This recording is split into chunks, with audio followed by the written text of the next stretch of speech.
Marcio Goulart. Yet another death after turbinate reduction and empty nose syndrome. The massacre by ear, nose, and throat doctors continues.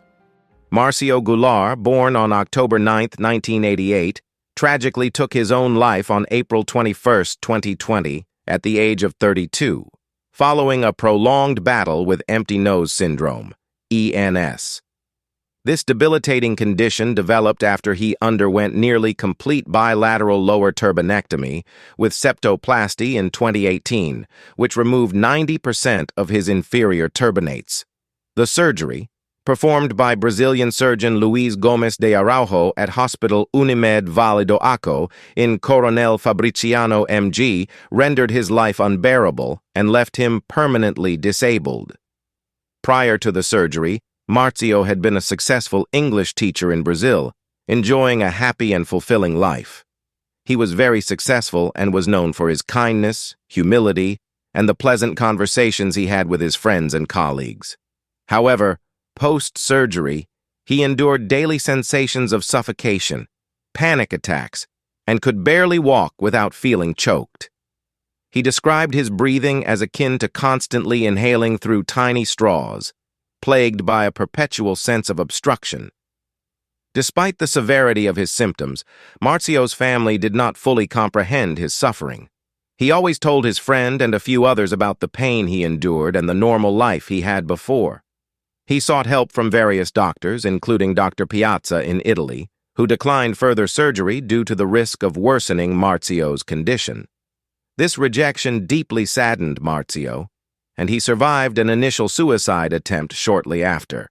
Marcio actively engaged with the ENS community, seeking support and exploring options such as implants proposed by Dr. Das, though financial constraints and logistical challenges impeded his efforts. His deteriorating condition and increasing isolation led him to purchase a firearm online. He told his friend and a few others about it and hid the gun somewhere in his house. After posting a farewell message on Facebook, he tragically ended his life. On July 16, 2020, a friend of Marcio provided testimony about his situation, emphasizing the severity of his suffering and the despair he felt. The ENS community was devastated by Marcio's death. He was a beloved member known for his kindness and openness. Marcio fought bravely against a condition that made his daily life a living hell, but ultimately, he could no longer endure the pain and constant suffocation. His heartbreaking story sheds light on the severe risks associated with turbinate surgery and underscores the critical need for recognizing and addressing ENS symptoms seriously. Now, let's watch one of the videos Marcio recorded before his passing. The condition I have is called empty nose syndrome. It's a iatrogenic disease caused by a medical error, and until this date there is no cure. 2 years ago I had a septoplasty and without my consent a turbinectomy. In this procedure my inferior turbinates were completely removed. As a consequence, I no longer feel the air inside my nose. In other words, I feel constant suffocation. Once you get this, most doctors will not acknowledge this condition, nor will they admit to any wrongdoing. I may look totally healthy, but I am suffering tremendously. A lot of ENS sufferers cannot get a decent level of sleep during the night, so during the day, they are exhausted. Turbinates are very important organs. They are responsible for humidifying, filtering, heating, and sensing the air. I've been to several doctors, and among them, Dr. Piazza from Italy, who, through my preoperative exams, said that I had no indication for surgery, and that he could not help me because he was afraid of making my case worse. In other words, I did a totally unnecessary surgery. I trusted my doctor. We are conditioned to trust doctors, and I did.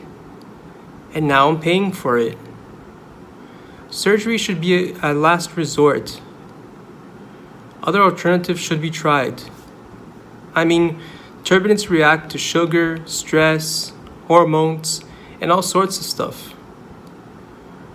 My advice to you is to not have surgery. Marcio underwent several surgical procedures.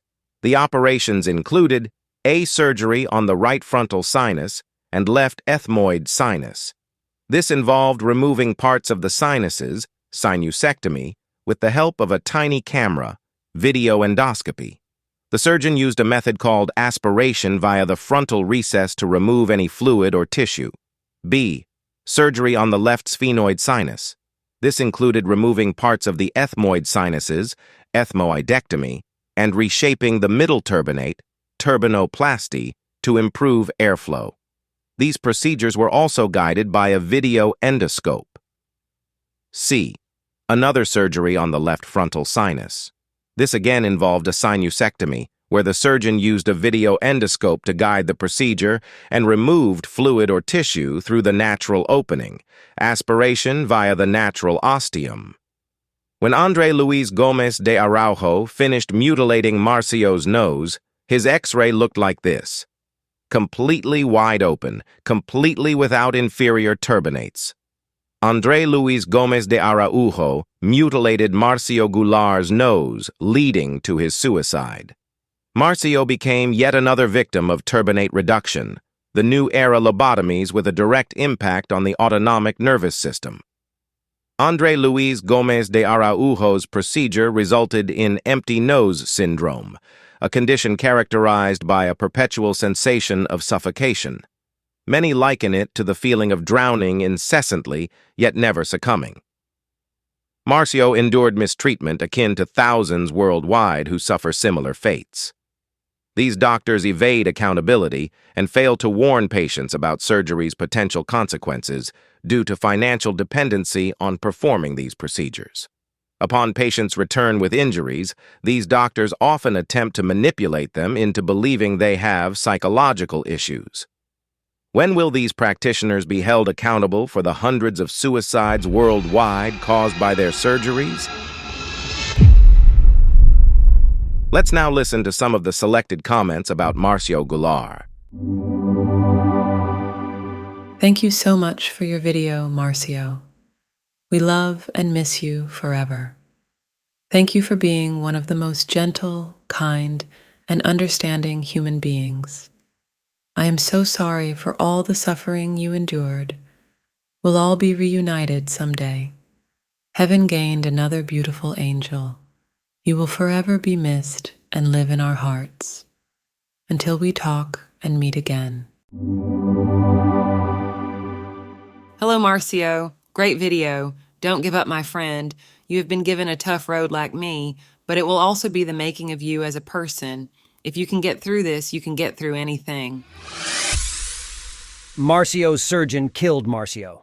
If his surgeon did not remove Marcio's inferior turbinates, Marcio would not have suffered tremendously with ENS, and he would not have had to end his life. This with Marcio is so sad.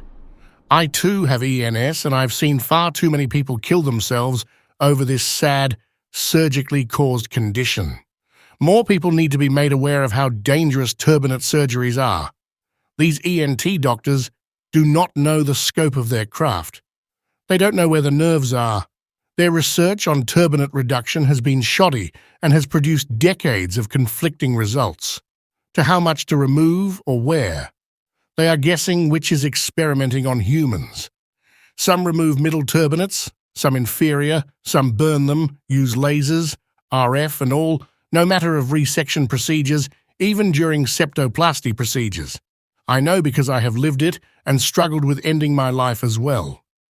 Instead, I was lucky enough to find a good doctor to rebuild the inside of my nose with implants, learned to model airflow, and have posted my results here for anyone who wants to know exactly how totally destructive many common nasal surgeries actually are.